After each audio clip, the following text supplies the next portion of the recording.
শীতকালীন ফল জলপাইকে কেন্দ্র করে সিরাজগঞ্জে জমে উঠেছে বিশাল হাট। প্রতি বছর মৌসুমের 4 মাস সকাল থেকে সন্ধ্যা পর্যন্ত চলে এই হাট। এখানকার উৎপাদিত জলপাইয়ের মান ভালো হয় দূর দূরান্ত থেকে ক্ষুদ্র ব্যবসায়ীরা আসেন জলপাই কিনতে। বাড়তি তেমন কোনো পরিচর্যা ছাড়াই জলপাই চাষে বেশি লাভবান হয় আনন্দিত চাষিরা। সিরাজগঞ্জ থেকে শরীফুল ইসলাম ইন্নার পাঠানো রিপোর্ট। কাঁচা জলপাইয়ের রয়েছে অনেক বেশি পুষ্টিগুণ। আশ্বিন, কার্তিক, অগ্রহায়ণ ও পৌষ এই 4 মাস জলপাইয়ের ভরা মৌসুম। মৌসুমের শুরুতেই সিরাজগঞ্জের সদর উপজেলার বাগবাটিতে সরগরম থাকে জলপাইয়ের বাজার। জলপাই উৎপাদনে অন্যতম এই জেলার বিভিন্ন বাগানের জলপাইয়ের ঠিকানা হয় বাগবাটি হাটে।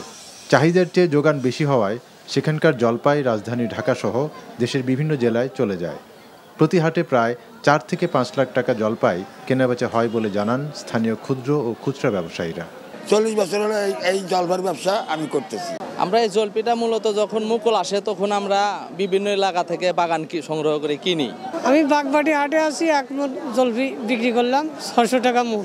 এই জলপাই একটু আমাদের বাগবাটি ইউনিয়নের জন্য একটু ঐতিহাসিক একটু আবাদ। আমাদের এই এলাকায় এবার জলপাই খুব ভালো ফলন হয়েছে, কিন্তু দাম কম। জলপাইয়ের উৎপাদন বাড়াতে কৃষি বিভাগের পক্ষ থেকে বিভিন্ন পদক্ষেপ নেওয়া হচ্ছে বলে জানান জেলা কৃষি সম্প্রসারণ অধিদপ্তরের এই কর্মকর্তা।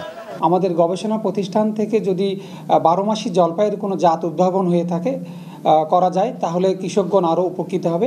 আমরা কৃষি সম্প্রসারণ অধিদপ্তরের পক্ষ থেকে আমাদের যে সমস্ত প্রোগ্রাম আছে, বিশেষত বসতবাড়িকে লক্ষ্য রেখে সেই সমস্ত বসতবাড়ির কার্যক্রমে আমরা জলপাইয়ের চাষকে অন্তর্ভুক্ত করে থাকি। সিরাজগঞ্জে 101 হেক্টর জমিতে জলপাইয়ের চাষ হয়েছে। প্রতি বছর 905 মেট্রিক টন জলপাই উৎপাদন হয়ে থাকে।